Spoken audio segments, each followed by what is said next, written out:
Hello friends, welcome to your own channel daily stock. तो दोस्तों, इस वीडियो के अंदर हम पिक ट्रांसमिशन के डिटेल्ड एनालिसिस के बारे में बात करेंगे और जानेंगे कि आपको पिक ट्रांसमिशन के अंदर इन्वेस्ट करना चाहिए या नहीं। चलिए शुरू करते हैं। तो देखिए, सबसे पहले हम ये जानेंगे कि ये कंपनी काम क्या करती है। तो देखिए, ये जो कंपनी है ये इंडस्ट्रियल बेल्ट, एग्रीकल्चरल बेल्ट, उसके अलावा पावरवेयर, pulleys and pulley alignment tool ये कंपनी बनाने का काम करती है। तो देखिए, ये इंडस्ट्रियल बेल्ट, एग्रीकल्चरल बेल्ट क्या होते हैं। देखिए, ये जो बेल्ट है इनका यूज़ किया जाता है कि जो प्रोडक्ट्स होते हैं उन्हें एक जगह से दूसरी जगह ले जाने के लिए ये इंडस्ट्रियल बेल्ट, एग्रीकल्चरल बेल्ट का यूज़ किया जाता है। इंडस्ट्रियल यानी कि जो इंडस्ट्री के प्रोडक्ट्स होते हैं उन्हें एक प्लेस से दूसरे प्लेस पे ले जाना, और एग्रीकल्चर यानी कि जो एग्रीकल्चर से रिलेटेड जो प्रोडक्ट्स होते हैं उन्हें वो ले जाना। लेकिन दोनों के बेल्ट अलग अलग होते हैं क्योंकि दोनों के जो प्रोडक्ट होते हैं वो अलग अलग होते हैं। अब देखिए, लगभग अगर हम मार्केट कैप की बात करेंगे तो सिर्फ 1300 करोड़ का इस कंपनी का मार्केट कैप है, तो काफ़ी छोटी ये कंपनी है। लेकिन अगर डिविडेंड की बात करेंगे तो ये लगभग 0.51% हमें नजर आता है। तो देखिए, इंडस्ट्री का पी 19 का है और ये अभी 17 के पी पे ट्रेड कर रहा है। तो ऑलमोस्ट अगर हम देखेंगे तो वैल्यूएशन ऑलमोस्ट हमें इंडस्ट्री के कंपैरिजन में सेम नजर आते हैं। और अगर प्राइस टू बुक रेशियो की बात करेंगे तो ये नंबर आता है 4.43 टाइम्स पे। वैल्यूएशन पॉइंट ऑफ व्यू से न तो ज़्यादा ओवर वैल्यूड नजर आता है और नहीं हमें अंडर वैल्यूड, एक अच्छे ही वैल्यूएशन पे ये स्टॉक अभी ट्रेड कर रहा है। अब अगर हम यहाँ पे ग्रोथ के नंबर्स की अगर हम बात करेंगे तो देखिए, पिछले 4 साल से लगातार कंटिन्यूसली कंपनी के जो रेवेन्यू के नंबर्स हैं वो अच्छे तरीके से ग्रो कर रहे हैं, और जो प्रॉफिटेबिलिटी है वो कंपनी की काफ़ी अच्छे तरीके से ग्रो कर रही है। और जो पिछले साल अगर हम देखेंगे, जो चाइना की वजह से जो हमने यहाँ पे चाइना के ऊपर डिपेंडेंसी कम की है, तो वहाँ पे कंपनी को काफ़ी अच्छा बेनिफिट मिला है। तो अगर हम देखेंगे तो प्रॉफिटेबिलिटी यहाँ पे कंपनी की डबल से भी ज़्यादा बड़ी है। और अगर हम यही रेवेन्यू के नंबर्स की बात करेंगे तो लगभग 20% की ग्रोथ हमें कंपनी के टोटल रेवेन्यू के नंबर्स में देखने को मिली थी। तो ये 2021 वाला जो ईयर है ये कंपनी के लिए काफ़ी अच्छा रहा है। और अभी अगर हम देखेंगे पिछले 2 से 3 क्वार्टर्स पे, तो वहाँ पे भी कंपनी काफ़ी अच्छे तरीके से परफॉर्म कर रही है। अब यहाँ पर अगर हम देखेंगे तो देखिए, एक छोटी सी कंपनी, तो यहाँ पर आपको एफआईआई और डीआईएस की होल्डिंग नजर नहीं आएगी। और ये स्टॉक अगर हम देखेंगे तो सिर्फ बीएससी पे लिस्टेड है। तो यहाँ पे जो प्रमोटर्स का होल्डिंग है वो लगभग 61% है। तो देखिए, एक छोटी कंपनी होने के बावजूद अगर प्रमोटर्स की इतनी होल्डिंग है तो ये कॉन्फिडेंस हमें यहाँ पे इस कंपनी से रिलेटेड यहाँ पे दिला देता है। उसके अलावा अगर हम देखेंगे तो पूरी उसके अलावा जो होल्डिंग है वो पूरी रिटेल इन्वेस्टर्स के पास है। तो इसके लिए कोई मतलब ये जो चीज़ें यहाँ पे हुई है तो इसमें कुछ गलत नहीं है। यहाँ पे धीरे धीरे मार्केट कैप बढ़ेगा, अगर कंपनी में कैपेसिटी होगी तो हमें धीरे धीरे यहाँ पे डीआईएस भी कुछ पार्ट यहाँ पे लेते हुए नजर आएंगे। अब ये देखिए, अगर हम देखेंगे तो ये जो पर्टिकुलरली ये जो क्वार्टर है यहाँ पे कोविड की सेकंड वेव आ गई थी, तो इसकी वजह से कंपनी के रेवेन्यू के नंबर्स गिर गए थे। लेकिन अगर हम देखेंगे तो जनरली लगभग कंपनी का जो रेवेन्यू का नंबर है 120 करोड़ से ज़्यादा का आ रहा है। और यहाँ पर अगर हम प्रॉफिटेबिलिटी देखेंगे तो 19 करोड़ का प्रॉफिट है और यहाँ पे 21 करोड़ का।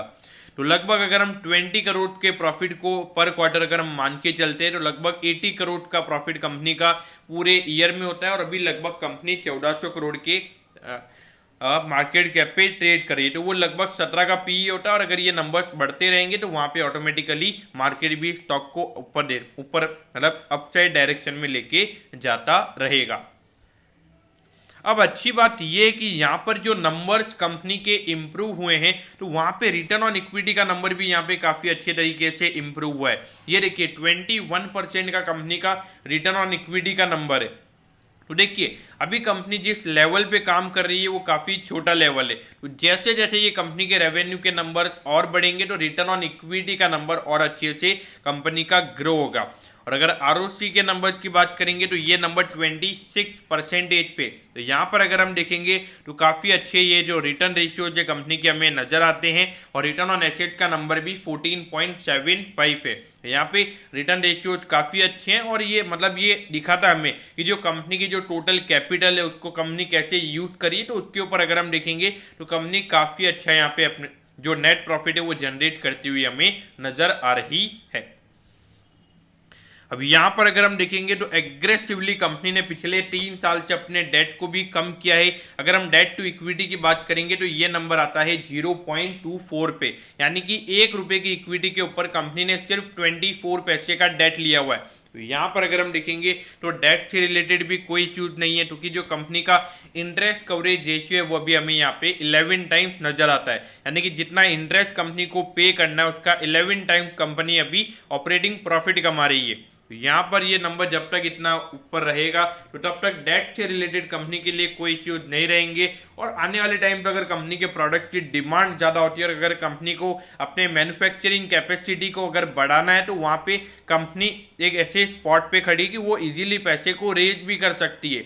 ये एक तरीके से एक बिजनेस मॉडल के हिसाब से ये होना बहुत ज़रूरी है। अब देखिए 974 पे ये स्टॉक अभी ट्रेड हो रहा है और अपने ऑल टाइम हाई पे ये स्टॉक अभी हमें ट्रेड होता हुआ नजर आ रहा है। अगर हम पिछले 5 साल के रिटर्न की बात करेंगे तो देखिए 922%, यानी कि ऑलमोस्ट यहाँ पे ये जो स्टॉक है इसने 10 टाइम्स रिटर्न पिछले 5 साल में दिए। तो अगर हम देखेंगे तो from fundamental point of view, from valuation point of view, यहाँ पर अभी ये कंपनी अट्रैक्टिव नजर आ रही है। और जो चाइना के ऊपर हमारी डिपेंडेंसी कम हुई है उसकी वजह से भी ये कंपनी एक स्वीट स्पॉट पे हमें यहाँ पे नजर आती है। तो अगर भले ये स्टॉक अगर हम देखेंगे तो 1 से 1.5% ही नीचे ट्रेड हो रहा है अगर हम ऑल टाइम हाई से बात करेंगे, लेकिन एक लॉन्ग टर्म स्टोरी के हिसाब से ये एक अच्छी स्टोरी हमें नजर आती है। तो अगर आपने यहाँ पे इन्वेस्ट किया हुआ है तो बने रहिए, अगर इन्वेस्ट करना चाहते हैं तो इन्वेस्ट कर सकते हैं और उसके बाद में अगर करेक्शन वगैरह होते हैं तो वहाँ पर आप इसे और खरीद सकते हैं, लेकिन एक परफेक्ट अपॉर्चुनिटी के लिए वेट नहीं करना चाहिए। अगर आपको यहाँ पे अच्छी स्टोरी लग रही है, मेरे हिसाब से एक अच्छी स्टोरी, अगर इन्वेस्ट करना चाहते हैं तो अभी 20 to 30% का जो पैसा आप इस कंपनी में डालना चाहते हैं तो वो अभी यहाँ पे डाल सकते हैं। अगर शॉर्ट टर्म की बात करेंगे तो देखिए अभी Q3 के नंबर्स आने वाले हैं। अगर नंबर्स काफ़ी अच्छे आते हैं तो मुझे लगता है कि आराम से 1100 से 1150 रुपये के लगभग ये स्टॉक जा सकता है। और देखिए मार्केट कैप काफ़ी कम है इस कंपनी का, तो 10 से 15% की रैली यहाँ पे एक छोटी सी बात मुझे यहाँ पे नजर आती है। तो दोस्तों मैं होप करता हूँ कि पिक ट्रांसमिशन के पूरे डिटेल्ड एनालिसिस के बारे में आपको सब कुछ पता चल गया होगा। अगर आपकी कोई भी क्वेरीज है तो आप कमेंट कीजिए, मैं जरूर आपके कमेंट पर रिप्लाई करूँगा। ओके दोस्तों, thank you, have a nice day.